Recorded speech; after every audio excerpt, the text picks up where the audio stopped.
سلام كميت وعلو خبركم تخلتاتلتنا لومي قطرز تدالوه زينا وتحزتو حيزنا لكم قريبنا لنا نمكتتا لكم بخبر زعدم خالد محمد برهان بقندنا تبساتو خفلم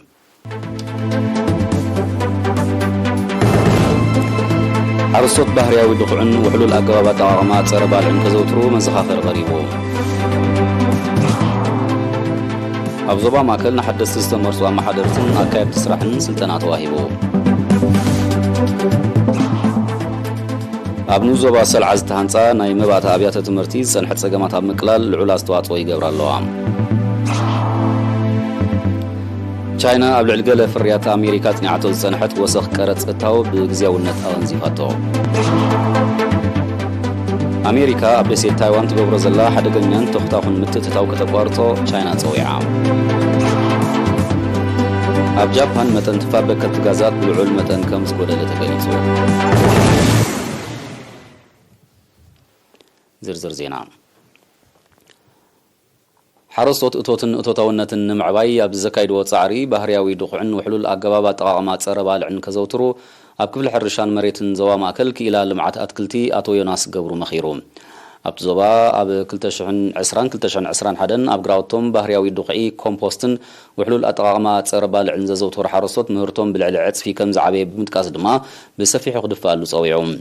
أبز حلفة حموشت عمتات كومبوست ماكل زجبر سلطنا وهود محدرات تخلين العلي 7 خيلاتات حرشان أستات 300 حرستوتن كمزوهبة زحبرات يوناس عبيت مهرتي أكل أحملتن أزرقتن عبيا استواصو 5 جبر جليسو حرستوت أبرستي أب تتكامنت بحريا ودخعن سربال عنات ريمو زلو نقعات زرقي ناي مكيارن بمسمر ناي محراسنا قبابات كسروتسون نازخاخيرون أمدم دمتها أتو يوناس تتكامنت سبصرحو كميكالا ودخعن سربالعن أب مبكال مهرتن مدكاي تحستو مريتن قليل زيك ونقود أتسل زورد حبرة سبح فشا حرستو دماب فلاي كتنقاو أتحساسيبوم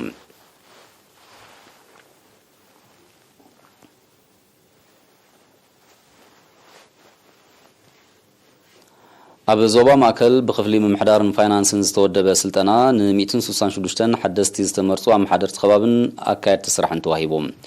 السلطنا أب محدران مريحنتن محدرا جزين نبرتن محدران عقابن سندات محدرا فينانساوي اتاويتات كمون قبو اوهابا اقلقلوت زتقالل ايوم تمال 15 ميازيا بستخايده مزازم سنه سرعت وانا دايركتور كفل من محدارن فاينانسن اتو تكيه قلتا بزسمعو قال ممعبال عقم سب كاب قدامنتات ممحدار زوا ماكل مخانو تقيسو سلطنتي بزقسمو فلتات سلوطن صفوفن اقلقلوت كرغاغصو تثبيت كم زغبرلهم غليصوم حلفي أحد من معبال عقم سبعة برخة تحدث بوغنوت سلطنا نعقمتاتهم أبقمت زأتوا من بارو بمحبار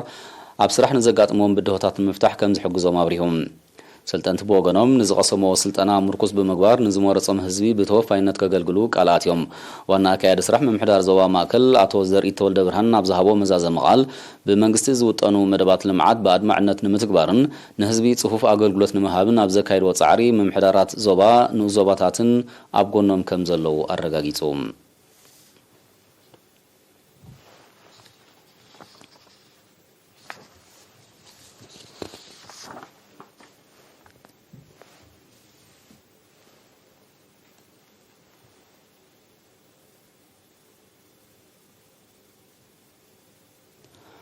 أب نوزو حال أما خعبات أتوتاونت زتوكورة لمعتاو مدبات بحزباو تساتفو يسلاسل الله وكيل إرينا عثمان عبد الله بملكع تسابساب نزدالو تحستو سامراويت ليبيو كتغرويا أب نوزو حال أما خعبات حرشاوي تتاونتن من رقاء كبابن زتوكورة وفراو لمعتاو مدبات يسلاسل الله أتي بسفي حزباو تساتفو أب حوسي كتمو حال من محدار كبابي ملبسون زعمم زلو مدبات مريت حرشا أم مدمارن حمدن وين أم عقابن زتوكوريون بمسارة أتيز واتس أمدب نبرتي من محدارات كبابي حال ملبسو ما يوال الرهي كرتات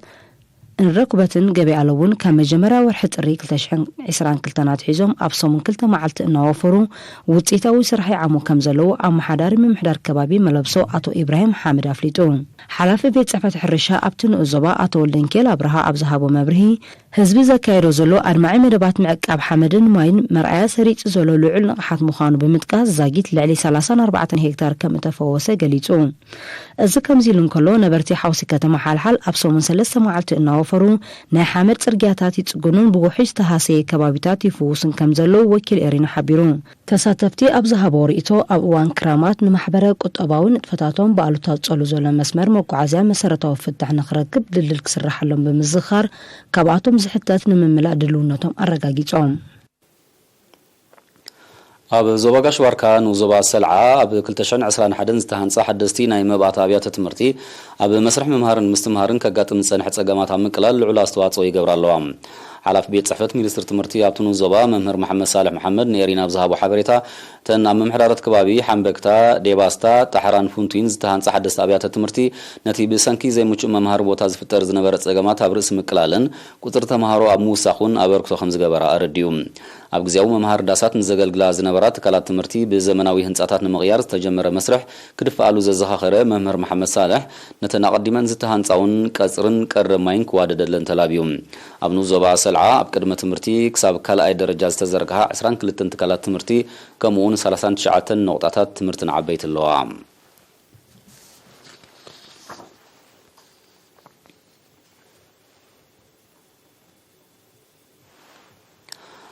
ኣብ ከተማ ጊንዳ ኣብ ትካላት ወሃብቲ ኣገልግሎት ንዝሰርሐ ኣሳሰይቲ ኣስተምህሮ ጥዕና ተዋሂቦም ሓላፊ ናይቲ ነቲ ኣስተምህሮ ዝወደበ ቤት ጽሕፈት ዕዮን ማሕበራዊ ድሕነትን ኣብቲ ዞባ ኣቶ ኢብራሂም ዑመር ሰራሕተኛታት ወሃብቲ ኣገልግሎት ኣብ ቦታ ስራሕ ንድሕነት ተጠቃምነት ክህባ ብምዝኻር ንድሕነት ቀዳምነት ክህባ ብምዝኻር ካብ ተመሓላለፍቲ ሕማማት ብሓፈሻ ካብ ኤችአይቪ ኤድስን ዝኣመሰሉ ቀዘፍቲ ሕማማት ድማ ብፍላይ ጥንቃቐ ክገብራ ከም ዝግባእ ብሰፊሑ ገሊጾም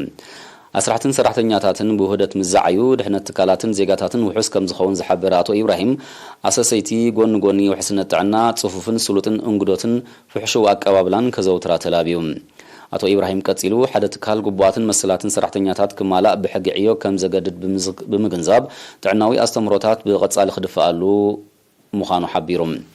ተሳተፍቲ ብጊደን እቲ ንመሰላትን ጥዕናን ዝምልከት ኣስተምህሮ ንቕሓትና ምብራኽ ሓጋዚ ብምዃኑ ብዕቱብ ተታሒዙ ክቕጽል ተላብየን ቤት ጽሕፈት ዕዮን ማሕበራዊ ድሕነትን ኣብ ዞባ ጊንዳዕ ምዕራዓ ትሕቲ ዕድመን ክሽቦን ንምግታእ በብእዋኑ ሰፊሕ ጎስጓሳት ከም ዘካይድ ንጽጉማት ወገናት ድማ ዓይነታውን ገንዘባውን ሓገዛት ከም ዝገብር ሰነዳቱ የነጽሩ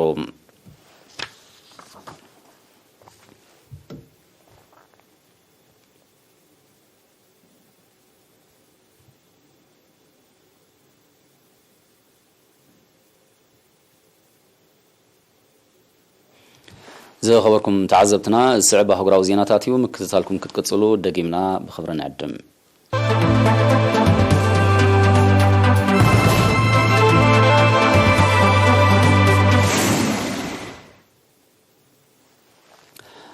መንግስቲ ቻይና ኣብ ልዕሊ ገለ ፍርያት ኣሜሪካ ኣጽኒዕዎ ዝጸንሐ ወሳኺ ቀረጽ እታው ብግዚያውነት ከም ዘወንዘፎ ኣፍሊጡ ትማሊ 15 ሚያዝያ ኣብ ዘርግሑ ሓበሬታ መንግስቲ ቻይና ኣብ ልዕሊ ናብ ሃገሩ ዝኣቱ 95 ዝተፈላለዩ ፍርያት ኣሜሪካ ጸኒዑ ዝነበረ ቀረጽ እታው ክሳዕ ዝመጽእ 30 ሕዳር ተወንዚፉ ክጸንዕ ከም ዝወሰነ ገሊጾም ቻይና ኣብ ልዕሊ እታው ፍርያት ኣሜሪካ ቢራቶ ዝጸንሐት ወሳኺ ቀረጽ እታው ናይ ምውንዛፍ ስንጉምቲ ክትወስድ ሕጂ ንሻውዓይ ግዜ ምዃኑ ጸብጸባት ሃገር ይሕብሩ መንግስቲ ኣሜሪካ 2018 ናብ ልዕሊ 2 ሲሶ ካብቲ ናብ ኣሜሪካ ዝኣቱ ፍርያት ቻይና ክሳዕ 25 ሚታዊት ዝበጽሕ ወሳኺ ቀረጽ ድሕሪ ምውሳኑ ቻይና ብወገና ተማጣጣኒ ዝበለቶ መልሰ ግብሪ ከም ዝሃበት ዝዝከር እዩ ለበዳ ኮቪድ-19 ምዝፈጠሮ ቁጠባዊ ጸቕጢ መንግስቲ ኣሜሪካ ኣብ ልዕሊ ጥዕናዊ ፍርያት ቻይና ዝርከቦ ዝተፈላለየ ንብረት ሕድገት ቀረጽ እታው ከም ዝገበረ ጸብጸባት ይዝክሩ ቻይና ብወገና ዘቤታዊ ጠለባታ ንምምላእ ኣብ ልዕሊ ዝተፈላለየ ሕርሻዊ ፍርያት ኣሜሪካ ተነቢሩ ንጸንሐ ወሳኺ ቀረጽ እታው ከም ዘልዓለቶ ይሕበር ممحدار بريزيدنت بايدن نتقدميو زنبره ممحدار بريزيدنت ترامب ኣብ ልዕሊ ኣስታት 362 ቢልዮን ዶላር ዝግመት ፍርያት ቻይና ዝወሰኖ ናይ 25-17 ሚታዊት ወሳኺ ቀረጽ እታው ንምልዓል ስጉምቲ ብዘይ ምውሳዱ ቁጠባዊ ምትፍናን ክልቲአን ሃገራት ክፋኾስ ከም ዘይከኣለ እዩ ዝሕበር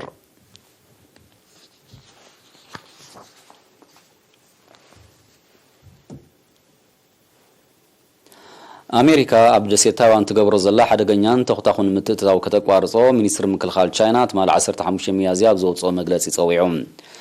المينستري نز صوعيت الزغربه ممحدار جو بايدن شدشت ابالات زحاقفه جوجللوخ ب 14 ميازيا نابتا دسيت دحر مسداريوم افنيا مينستر مكلخال تشاينا تسقمتين بوليسي حانت تشاينا زغوسي كمون مونغو هاغورون امريكا نصنح زي مقداو حدا جنيا انفت زت حزن مخانو ارديوم ኣሜሪካ ኣካል ቻይና ምዝኾነ ደሴት ታይዋን ትገብሮ ዘላ ዘይሕጋዊ ዲፕሎማስያውን ወተሃደራውን ዝምድናታት እናዓበየ ይመጽእ ከም ዘሎ ዝጠቐሱ ጸብጻባት ነታ ደሴት ናይ ሚልዮናት ዶላር ኣጽዋር ከም ዝሸጠትላ ይረድኡ። በቲ ስጉምቲ ዝተቆጠዐት ቻይና ኣገዳሲ ምዝኸውን ኣብ ልዕሊ እታ ደሴት ናይ ሓይሊ ስጉምቲ ክትወስድ ከም እትኽእል ክትእምት ጸኒሓ እያ። ኣሜሪካ ናብ ደሴት ታይዋን ጥራይ ዘይኮነት ናብ ካልኦት ሃገራት እውን ናይ ቢልዮናት ዶላር ኣጽዋር ክትሸይድ ከም ዝጸንሐት እቲ መጠን ድማ ኩናት ዩክሬን ካብ ዝጅምር ብሩኡይ ከም ዝዓበየ ይጥቀስ።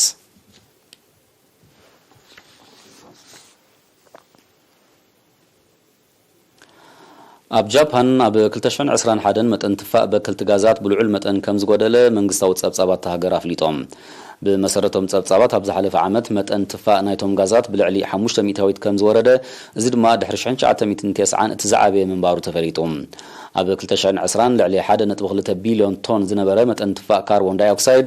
ኣብ 2021 ናብ 1 ቢልዮን ቶን ከም ዝወረደ ኣብቲ ጸብጻብ ተጠቒሱሎም። እቲ እወታዊ ተርእዮ ኮሮና ቫይረስ ብዘስዓቦ ትሑት ኢንዱስትርያዊ ንጥፈታት ከምኡውን ልዑል መጠን ተጠቃምነት ተሓዳሲ ጸዓት ከም ዝተረኽበ ተገሊጹ። ልዑል መጠን ብከላ ኣየር ካብ ዝረኣየለን ሃገራት ዓለምና ዝኾነት ጃፓን ክሳብ 2030 ንመጠን ትፋእ ካርቦን ዳይኦክሳይድ ናብ ትሕቲ 1 ቢልዮን ቶን ንምውራድ መዲባ ትሰርሕ ከም ዘላ ይግለጽ። እቲ ተወጢኑ ዘሎ ዕላማ ንምስማር ተጠቃምነት ተሓዳሲ ጸዓት ናብ ዝለዓለ ደረጃ ክበጽሕ ድማ ክኢላታት ጃፓን ጸዊዖም ኣለዉ። ትፋእ በከልቲ ጋዛት ካብ ቀንዲ ጠንቅታት ክሊማዊ ነውፂ ዓለምና ምዃኑ ይፍለጥ።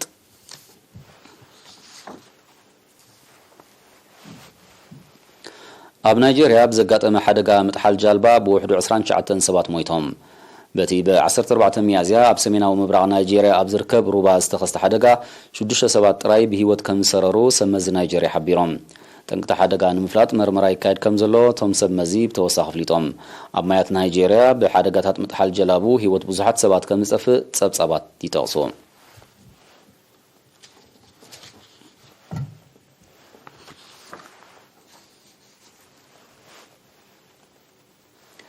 ንጽላት ጠፈራዊ ምርምር ኣብ ቀረባ መጻኢ ክትዕብልሎ ከም እትኽእል እትሕበር ቻይና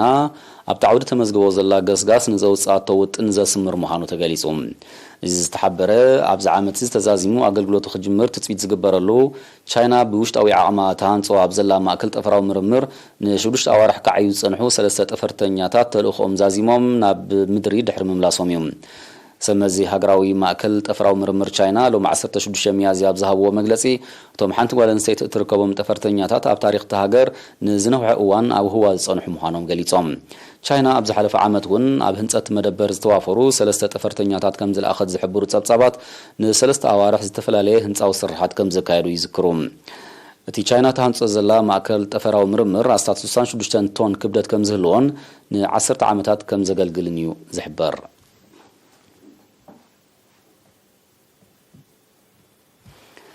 ዝኸበርኩም ተኸታተልትና ነዚ ሰዓት ዝተዳለወ ዜናዊ መሰናድኦ ንምዝዛም ቀንዲ ነጥብታት ክደግመልኩም።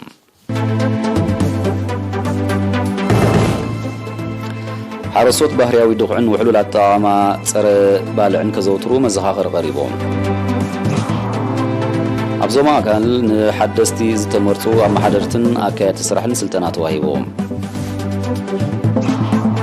ኣብ ንዞባ ሰልዓ ናይ መባእታ ኣብያተ ትምህርቲ ዝጸንሐ ጸገማት ኣብ ምቅላል ልዑል ኣስተዋጽኦ ይገብራ ኣለዋ። ቻይና ኣብ ልዕሊ ገለ ፍርያት ኣሜሪካ ጽኒዓቶ ዝጸንሐት ወሰኽ ቀረፅ እታዊ ብግዝያውነት ኣወንዚፋቶ። ኣሜሪካ ኣብ ደሴት ታይዋን ትገብሮ ዘላ ሓደገኛን ተኸታኹን ምትእትታው ከተቋርጾ ቻይና ጸዊዓ። ኣብ ጃፓን መጠን ትፋእ በከልቲ ጋዛት ብልዑል መጠን ከም ዝጎደለ ተገሊጹ። ዜና ተፈጺሙ ተሕንዋዕሉ።